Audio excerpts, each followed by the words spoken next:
옛날 프랑스의 작은 마을에는 루미엘이라는 소년이 살고 있었습니다. 루미엘은 항상 자연을 사랑하고 동물들과 대화할 수 있는 특별한 능력을 지니고 있었습니다. 그의 부모님은 이러한 능력을 자랑스러워했지만 다른 마을 사람들은 두려워해서 루미엘을 외면하곤 했습니다. 어느 날 루미엘은 마을 근처에 있는 숲을 탐험하기로 결심했습니다. 이 숲은 오랫동안 마법의 숲이라 불리며 전설 속에 생명체들이 살고 있다는 이야기가 전해져 내려왔습니다. 루미엘은 호기심에 가득 차서 숲속 깊은 곳으로 발걸음을 내디뎠습니다. 숲을 걷던 루미엘은 길을 잃고 말았습니다. 해가 지고 어둠이 밀려오자 루미엘은 살짝 두려워졌지만 곧 자신을 비추는 밝은 빛을 발견했습니다. 그는 빛을 따라 걸어갔고 곧 마법의 생명체들이 모여있는 장소에 도착했습니다. 이곳은 세상에서 가장 아름다운 풍경이 펼쳐져 있었고 나무는 빛나는 루비와 에메랄드로 장식된 듯 보였습니다. 그곳에서 루미엘은 플로라라는 작은 요정을 만나게 되었습니다. 플로라는 숲의 수호자로 알려져 있었고 루미엘에게 숲의 비밀을 풀어나갈 기회를 주기로 했습니다. 루미엘, 내가 이 숲을 지킬 자격이 있는지 알아보겠어 라고 플로라는 말했습니다. 플로라는 루미엘에게 3가지 시험을 주었습니다. 첫 번째 시험은 동물들과의 소통 능력을 테스트하는 것이었습니다. 루미엘은 자신의 능력을 사용해 숲속 친구들과 소통하며 그들이 찾고 있던 잃어버린 열매를 찾아주었습니다. 두 번째 시험은 마법의 생명체들의 퍼즐을 푸는 것이었습니다. 루미엘은 재치와 지혜를 발휘하여 복잡한 수수께끼를 풀었고 화려한 꽃밭의 길을 열었습니다. 마지막 시험은 숲의 중심부에 있는 고요한 연못에서 이루어졌습니다. 루미엘은 자신의 진심을 담아 숲의 영혼에게 이야기를 들려주어야 했습니다.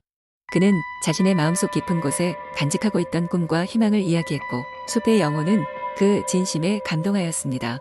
모든 시험을 통과한 루미엘은 플로라와 함께 마을로 돌아왔습니다. 숲의 마법적 경험을 통해 사람들은 루미엘의 특별함을 인정하게 되었고 더 이상 두려워하지 않았습니다. 루미엘은 이후 마을과 숲을 지키는 중요한 역할을 맡게 되었고 그의 선한 영향력은 오랫동안 이어졌습니다. 그리고 시간이 흘러도 루미엘의 이야기는 프랑스 전역에 전해지며 아직도 많은 이들의 꿈과 모험을 자극하고 있습니다. 두 번째 이야기한 옛날 프랑스의 작은 마을 교회에 꼬마 왕자가 살고 있었습니다. 그의 이름은 레온이었고 마을 사람들의 사랑을 받으며 자라났습니다. 레온은 늘 궁금증이 많았고 그의 모험심은 끝이 없었습니다. 어느 날 그는 마을 근처의 숲이 단순한 숲이 아닌 무언가 특별한 것임을 알게 되었습니다. 레온은 그 숲을 무지갯빛 숲이라고 이름 붙였습니다. 어느 날 그는 그 신비로운 숲을 탐험하기로 결심하고 아침 일찍 집을 나섰습니다. 숲속 깊은 곳으로 들어가니 길도 없고 나침반도 쓸모가 없을 만큼 혼란스러웠습니다. 숲속에는 아름다운 나무들이 무성했고 나무들 사이로 빛나는 꽃들이 피어 있었습니다. 레온은 그곳에서 다양한 동물들과 친구가 되었는데 특히 그가 가장 좋아했던 동물은 말하는 다람쥐 필립이었습니다. 필립은 레온에게 무지갯빛 숲의 비밀을 알려주겠다며 수수께끼 같은 말을 했습니다. 여기서 진실한 마음의 눈으로 보면 모든 비밀이 드러날 거야. 레온은 무슨 뜻인지 전혀 이해할 수 없었지만 그 수수께끼에 도전하기로 마음먹었습니다. 그는 숲 곳곳을 탐험하며 다양한 시도를 해보았습니다. 아름다운 폭포와 희귀한 새들 그리고 빛나는 호수도 지나쳤지만 아무런 단서를 찾을 수 없었습니다. 하루는 무심코 걸어가다가 작고 은은하게 빛나는 돌을 발견했습니다. 그 돌을 손에 쥐는 순간 주변의 모든 것이 바뀌기 시작했습니다. 나무들이 더 푸르고 공기가 더 상쾌하며 꽃들은 더욱 다채롭게 변해갔습니다. 그 순간 레온은 무엇인가 깨달았습니다. 무지갯빛 숲의 비밀은 단지 겉으로 보이는 것이 아니라 마음속 깊은 곳에서 느껴지는 것이라는 것을 말입니다. 레온은 그 특별한 순간을 가슴속 깊이 간직하며 마을로 돌아왔습니다. 그는 무지갯빛 숲에서 얻은 교훈을 마을 사람들과 나누었고 사람들은 그 비밀을 듣고 큰 감명을 받았습니다. 이로 인해 마을은 더 따뜻해지고 사람들이 서로를 더 이해하는 곳이 되었습니다. 레온은 시간이 지나며 꼬마 왕자에서 진정한 왕으로 성장하였고 그의 통치하에 마을은 번영의 시기를 맞이했습니다. 사람들은 무지갯빛 숲에서 왕자가 배워온 지혜를 기억하며 살아갔습니다. 그리고 오랫동안 무지갯빛 숲의 이야기는 마을 아이들에게 전해졌고 신비로운 모험심을 심어주었습니다. 세 번째 이야기, 옛날 옛적 프랑스의 작은 마을 베르노에 한 소년이 살고 있었습니다.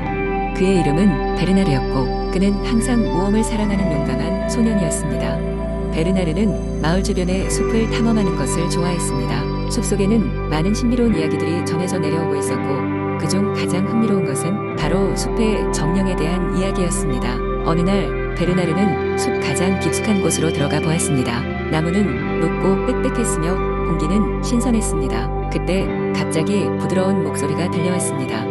누구냐? 내 숲에 온 것을 환영하마. 베르나르는 깜짝 놀라 주위를 둘러보았지만 아무것도 보이지 않았습니다. 여긴 누구 없어요? 베르나르는 물었습니다. 그때 나무 한 그루가 천천히 움직이며 눈앞의 모습을 드러냈습니다. 그것은 바로 숲의 정령이었습니다. 나무 같은 모습이긴 했지만 두 눈은 지혜롭고 친절한 빛으로 반짝였습니다. 나는 이 숲의 수호자 엘로이즈다. 너는 왜 이곳에 왔니? 정령이 물었습니다. 베르나르는 용기를 내어 대답했습니다. 저는 모험을 찾아 숲을 탐험하러 왔어요. 숲속 신비로운 것들에 대한 이야기를 듣고 싶어요. 엘로이즈는 부드럽게 웃으며 말했습니다. 이 숲은 많은 이야기를 가지고 있지. 하지만 그 중에서도 가장 중요한 것은 자연과 조화롭게 사는 법이란다. 정령 엘로이즈는 베르나르를 데리고 숲의 여러 곳을 보여주었습니다. 아름다운 폭포, 기이한 형태의 바위, 그리고 마법 같은 야생 생물들 각각의 장소마다 엘로이즈는 자연의 지혜로운 이야기를 들려주었습니다. 베르나르는 듣는 내내 경이로움에 빠졌습니다. 마지막으로 엘로이즈는 베르나르를 숲의 중심으로 데려갔습니다. 거기에는 오래된 대왕나무가 서 있었습니다. 엘로이즈는 나무 아래에서 말했습니다. 이 나무는 이 숲의 생명이다. 이 나무가 쓰러지면 이 숲도 함께 사라질 것이다. 그러니 우리는 이 나무를 지키고 사랑해야 한단다. 베르나르는 그 말을 가슴 깊이 새기며 고개를 끄덕였습니다. 시간이 흐르고 해가 지며 숲은 점점 어두워지기 시작했습니다. 엘로이즈는 베르나르에게 마을로 돌아갈 시간을 알려주었습니다. 너는 이제 돌아가야 하겠구나. 하지만 언제든지 이 숲이 그립거든 다시 돌아오너라. 그리고 이곳에서 배운 것을 잊지 말거라. 엘로이즈는 베르나르에게 작별을 고하며 미소 지었습니다. 베르나르는 숲을 빠져나와 마을로 돌아왔지만 숲의 정령과의 모험은 영원히 그의 마음속에 남았습니다. 그는 숲을 지키는 것이 자연과 조화롭게 사는 법이라는 엘로이즈의 가르침을 잊지 않고 마을 사람들에게도 전했습니다. 그리고 베르나르의 이야기는 마을의 전설이 되었습니다. 그 후로도 베르나르는 자주 숲을 방문해 엘로이즈와 이야기를 나누며 자연과 어울려 살았습니다. 그는 자연을 사랑하고 지키며 살아가는 것이야말로 진정한 용기의 시작임을 깨달았습니다. 네 번째 이야기. 옛날 옛적한 아름다운 마을 루앙에는 작은 호추 상인 피에르가 살고 있었습니다.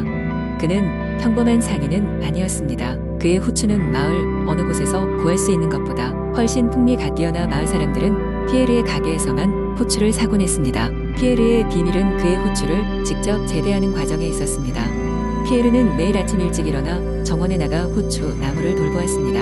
그는 호추 나무에게 부드럽게 속삭이며 그들과 대화를 나눴습니다. 피에르는 호추 나무가 건강하게 자라도록 정성을 다했습니다. 그는 빗물 대신 목차로 물을 주고 습기를 조절하기 위해 나뭇잎을 잘라 위에 덮었습니다.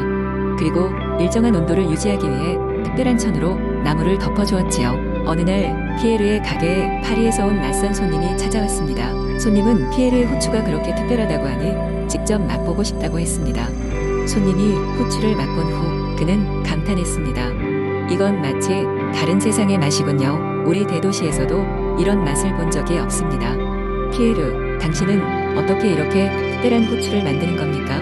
그러자 피에르는 미소 지으며 대답했습니다. 비밀은 사랑과 정성에 있습니다. 저는 호추 나무에게 말을 걸고 그들이 원하는 것을 들어주려고 노력한답니다. 손님은 피에르의 이야기를 듣고 감동하여 그와 비즈니스 거래를 제안했습니다. 그는 파리에서 피에르의 호추를 독점적으로 판매하고 싶다고 했습니다. 피에르는 생각에 잠겼습니다. 그러다 승낙하기로 결심했습니다. 왜냐하면 그는 더 많은 사람들이 이 특별한 호추를 맛볼 수 있기를 바랐기 때문입니다. 그 후로 피에르는 호추 농장을 확장하기 시작했습니다. 마을 사람들도 그의 열정에 감명받아 도와주기 시작했습니다.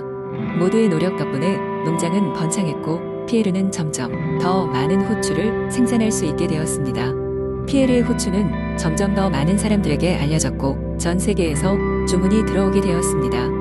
하지만 피에르는 여전히 자신의 호추가 가장 특별한 이유는 사랑이라고 믿었습니다. 그는 매일같이 나무들에게 다가가 이야기를 나누었고 그들과의 특별한 유대감을 절대로 잊지 않았습니다. 비록 사업이 번창했지만 그는 그가 가장 사랑하는 정원을 돌보는 일을 한시도 소홀히 하지 않았습니다. 세월이 흐르고 피에르는 나이가 들었습니다. 그는 젊은 시절에 패기를 잃었지만 여전히 호추에 대한 사랑과 열정은 여전했습니다. 피에르는 마을의 젊은이들에게 자신의 방법을 전수하며 호추 재배의 큰 비밀은 마음이라는 것을 지속적으로 일깨워 주었습니다. 피에르는 그가 함께한 모든 호추 나무와 마을 사람들을 보며 자신의 삶이 헛되지 않았음을 깨달았습니다. 그의 호추는 단순한 양념이 아닌 진정한 사랑의 상징으로서 전 세계 수많은 사람들에게 기억되었기 때문입니다. 그리고 그런 피에르의 이야기와 사랑은 세대를 거쳐 계속해서 전해졌습니다.